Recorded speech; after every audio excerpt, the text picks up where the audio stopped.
क्योंकि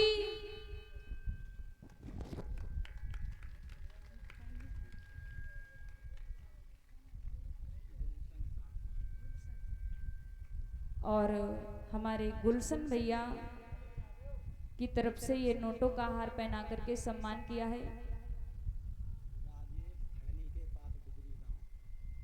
और राजेश भैया डिग्री खड़नी से आए हैं, जिन्होंने 50 मुद्राओं से सम्मान किया। कामना करते हैं प्रभु से हमेशा सुख शांति प्रदान करता रहे।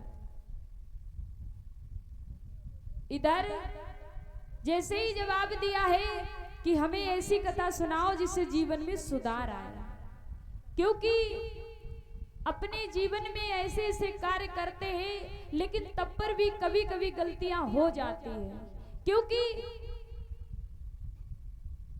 भगवान के भक्त तो अनेक हैं और भगवान जो है वो तो एक ही है।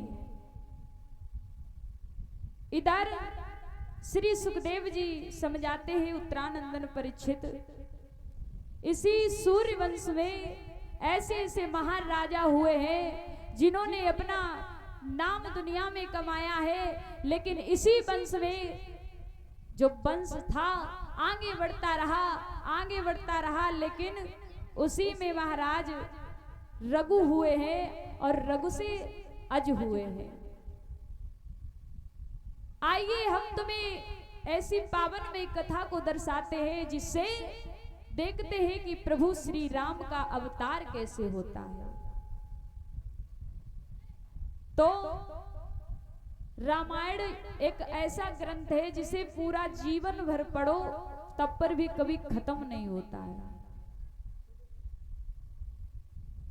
तो हम पूछेंगे कि लवकुश के माता पिता कौन थे?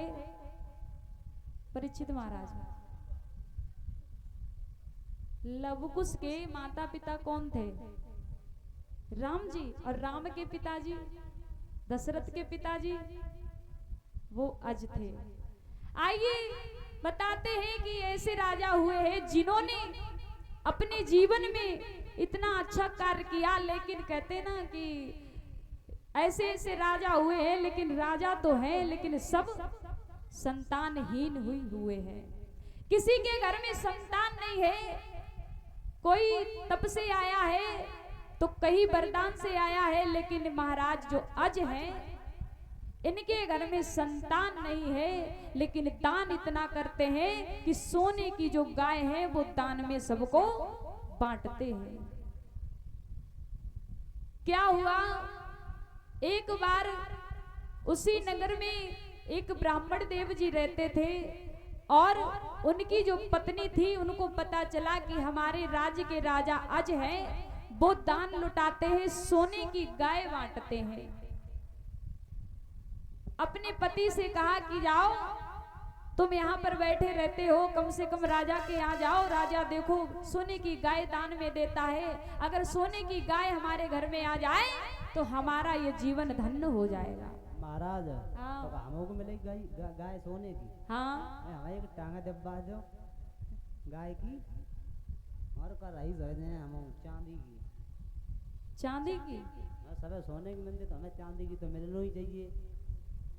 आज जिस समय ये जवाब दिया है महाराज, उसी समय जो ब्राह्मण देव जी थे वो चल देते हैं महाराज अज के यहाँ पर।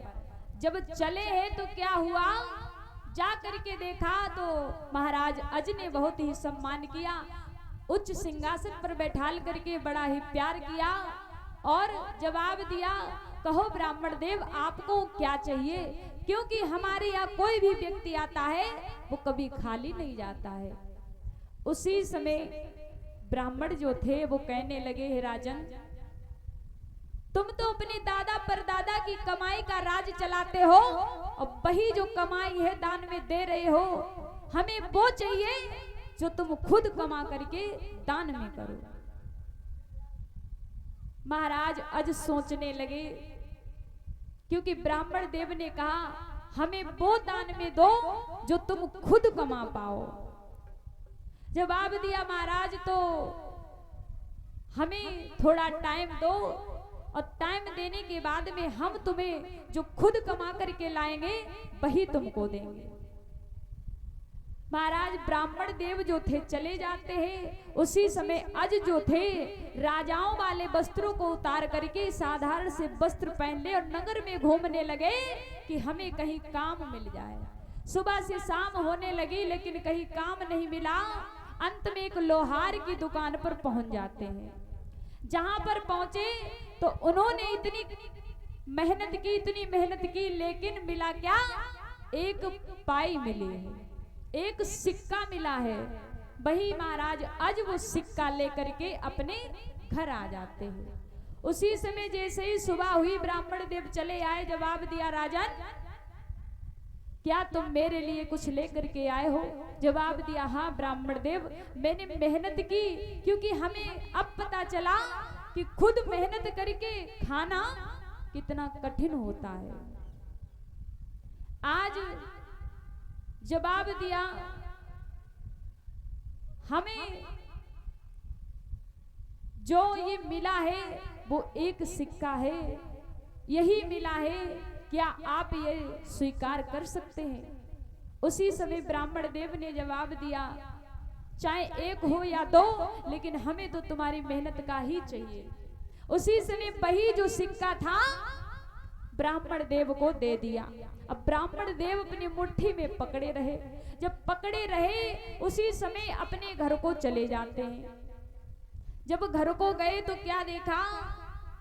पत्नी ने सोचा कि आज हमारे पति देव सोने की गाय लेकर के आ रहे होंगे, जिससे हमारे घर की जो गरीबी है दूर हो जाएगी, हम पैसे वाले हो जाएंगे, क्योंकि हम अमीर बन जाएंगे। उसी समय जो बात सुनी है तो भैया ब्राह्मण देव ने अपनी मुट्ठी को खोला, दिखाया कि सोने की गाय नहीं बल्कि एक सिक्का है। क्रोध में आकर के पत्नी ने उसी हाथ में हाथ मारा।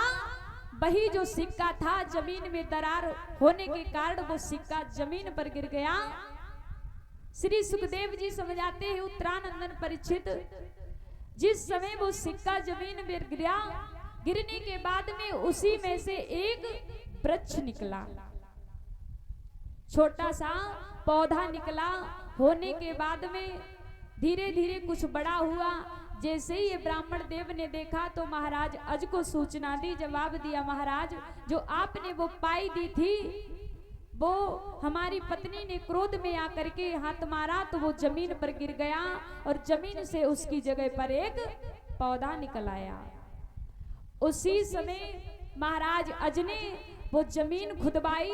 तो खुदवाना जैसे ही प्रारंभ किया तो श्री सुखदेव जी कहते हैं परीक्षित, जिस समय खुदवाया तो सबसे पहले उसमें से एक सोने का रथ निकल आया। उसी समय क्या हुआ, जैसे ही खुदवाया तो एक निकला, एक के बाद दो, दो के बाद 3, 4, 5, 6, 7, 8 और 9 रथ निकले हैं। जैसे ही 9 रथ निकले, थोड़ा और खुदवाया तो 10वां जब रथ निकला तो उसमें से एक पुत्र बैठा हुआ निकला। श्री सुखदेव जी कहने लगे हे राजन परीक्षित, जिस समय 10वां रथ निकला उसमें से पुत्र बैठा निकला,